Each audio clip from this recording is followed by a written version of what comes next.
आधा हिंदुस्तान सैलाब का सितम झेल रहा है। गुजरात, राजस्थान, मध्य प्रदेश, बिहार, उत्तर प्रदेश में भारी बारिश ने नदियों को गुस्सा दिला दिया है। इन राज्यों में नदियां पूरे उफान पर हैं। नदियों का पानी शहरों को समंदर में बदलता दिख रहा है। सड़कें गायब हो गई हैं, मकान डूबे हुए से दिख रहे हैं, पुल बह रहे हैं और लोगों की तकलीफें हैं कि कम होने का नाम नहीं ले रही, बल्कि अगले कई दिनों तक भारी बारिश की मौसम विभाग की चेतावनी अब लोगों को डराने लगी है। उत्तराखंड के उत्तरकाशी में पहाड़ का हिस्सा टूटकर यमुनोत्री हाईवे पर आ गिरा, जिससे सड़क पूरी तरह से बंद हो गई। इसमें किसी को कोई नुकसान तो नहीं पहुंचा, लेकिन इस घटना ने लोगों को खौफ से भर दिया। इस हादसे का दिल दहला देने वाला एक वीडियो भी सामने आया, जिसमें पहाड़ का एक बड़ा हिस्सा खिसककर यमुनोत्री हाईवे पर गिरता दिखाई दिया। पहाड़ से आने वाले मलबे की वजह से कई पेड़ भी अपनी जगह से उखड़ गए और वो भी मलबे के साथ सड़क पर आ गिरे। पहाड़ टूटने की इस घटना के बाद यमुनोत्री तक जाने वाली सड़क पूरी तरह से बंद हो गई। इस दौरान वहां गुजर रहे लोग बेहद डरे हुए नजर आए। और आपको बता दें, पहाड़ से पहले थोड़ी थोड़ी मिट्टी गिरती दिखी, लेकिन उसके अगले ही पल पहाड़ का एक बड़ा हिस्सा टूटकर हाईवे पर आ गिरा। मलबे के साथ पहाड़ से पत्थर भी गिरते दिखे। इस घटना को कुछ लोग हालांकि अपने मोबाइल में कैद करते हुए भी नजर आए, कुछ लोग चिल्लाते हुए नजर आए। अपनी जान बचाने के लिए वहां से कुछ लोग भाग भी खड़े हुए।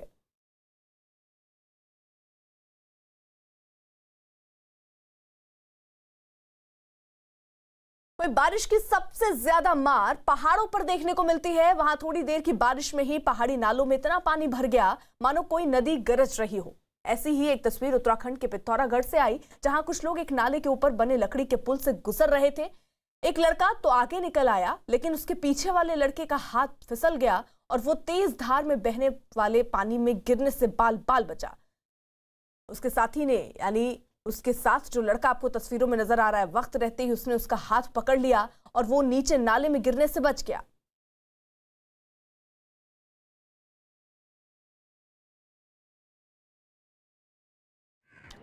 एक तरफ यूपी के कई जिले बारिश की वजह से बाढ़ की मार झेल रहे हैं। सरयू, घाघरा, गंगा और रामगंगा जैसी नदियां उफान पर हैं, लेकिन कुछ लोग ऐसे हालात में भी जान जोखिम में डालने से बाज नहीं आ रहे हैं। मुरादाबाद में रामगंगा नदी के ऊपर बने पुल पर कुछ ऐसे ही हालात देखने को मिले, जहां कुछ लड़के पुल से नदी में छलांग लगाने का स्टंट कर रहे हैं। नदी के ऊपर बने रेलवे पुल से ये लड़के एक एक कर नदी में छलांग लगाते हैं। उफनती नदी जिस पर लोग कूदते हुए नजर आ रहे हैं, अपनी जान को जोखिम में डालते हुए।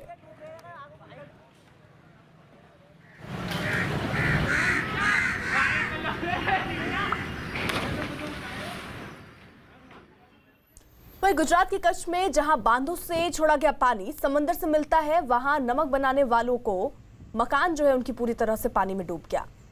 समख्याली नाम की इस जगह पर जहां देखो वहां बस पानी ही पानी इस वक्त नजर आ रहा है। गुजरात में बाढ़ के क्या हालात बने हुए उसकी कुछ तस्वीरें आपको दिखाएंगे। फिलहाल हम लोग सामख्याली जो इलाका है, बेसिकली कच्छ का एंट्री पॉइंट जिसे कहा जा सकता है, वहां पर है। और यहाँ पर आप देख सकते हैं कि ये दरअसल खाड़ी या कहीं समुद्र का थोड़ा पानी है, वो यहाँ पर आता है, नमक पकाया जाता है। लेकिन यहाँ पर लोग रहते हैं। सामने एक घर दिखाऊंगा मैं, देखिए किस तरीके से वहाँ पर घर की स्थिति आप देख सकते हैं। आधा जो घर है वो पूरी तरह से पानी में है। दूसरी और भी तस्वीर दिखाने की कोशिश करूंगा, कैमरामैन पोखराज आपको दिखाएंगे।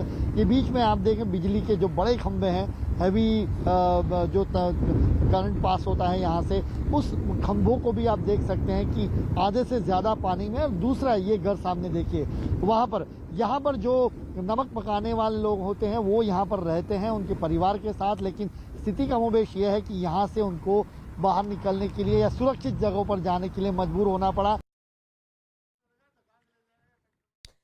ये तस्वीरें आप नजफगढ़ की देख रहे हैं, जहां पर जरा स्थिति कुछ ऐसी है कि लोग अपने घुटनों तक पानी वहां पर पहुंच चुका है और इसी के बीच से लोग अब गुजरने को मजबूर हैं।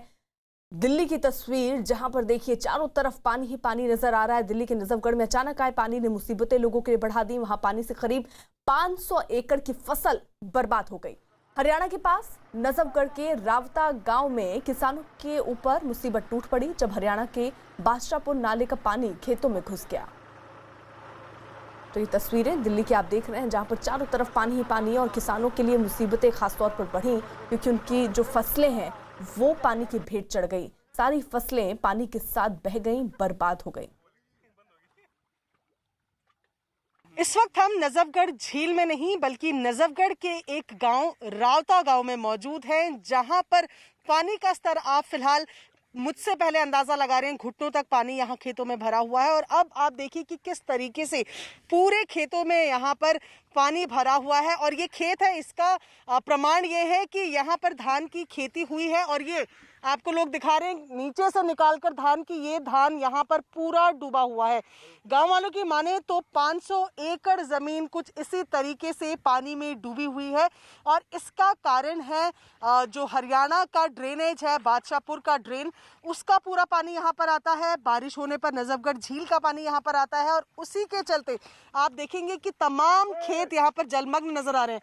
पानी का स्तर क्या है ये आप जरा ट्रैक्टर के टायर से भी अंदाजा लगाइए कि ट्रैक्टर के टायर भी पानी में किस लेवल तक डूबे हुए। ये देखिए आधे से ज्यादा पानी में ट्रैक्टर का जो टायर है वो डूबा हुआ है। इधर तस्वीरें देखिए, जहां तक आपकी नजर जाएगी सिर्फ पानी ही पानी नजर आएगा।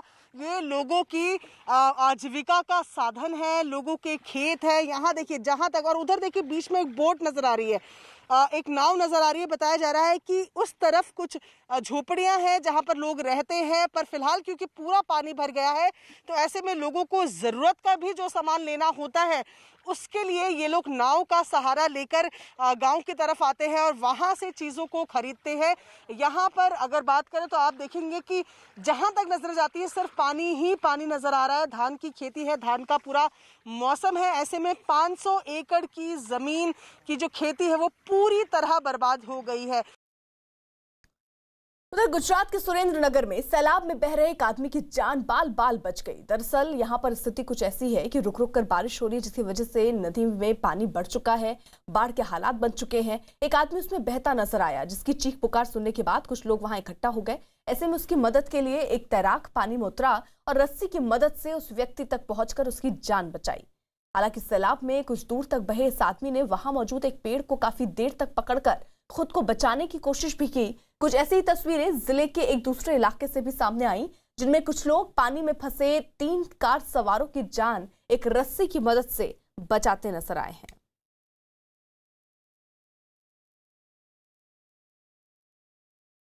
वहीं गुजरात के कच्छ में तो हालात दिनों दिन बदतर होते जा रहे हैं। वहां बारिश की वजह से कई इलाकों में तो अभी भी पानी जमा है, लेकिन सबसे ज्यादा खराब हालत हाईवे का है, जहां कल दिन भर इतना पानी जमा हो गया कि पानी हटने के बाद हाईवे का जो हाल दिखाई दिया वो हैरान करने वाला था।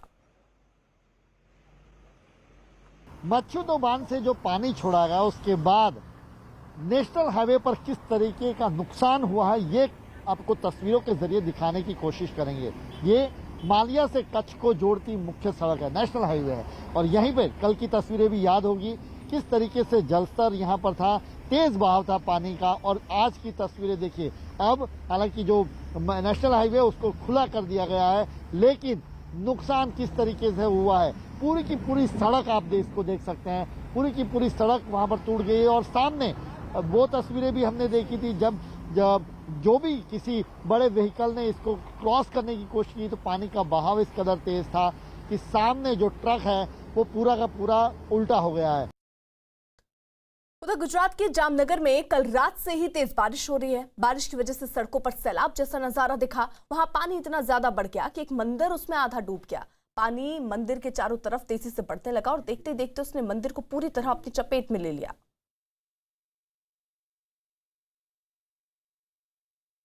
गुजरात के जामनगर में भारी बारिश के कारण बाढ़ की परिस्थितियां निर्माण हुई है। खास करके हम दरेड़ में जो जामनगर के पास ही आया हुआ है, यहाँ के खोड़ियाल मंदिर पे आप पहुँचे। यहाँ का जो खोड़ियाल मंदिर है वो पानी के बाढ़ के बीच में ही ये दिखाई दे रहा है। यहाँ भारी मात्रा में भक्तजन आते हैं दर्शन करने के लिए।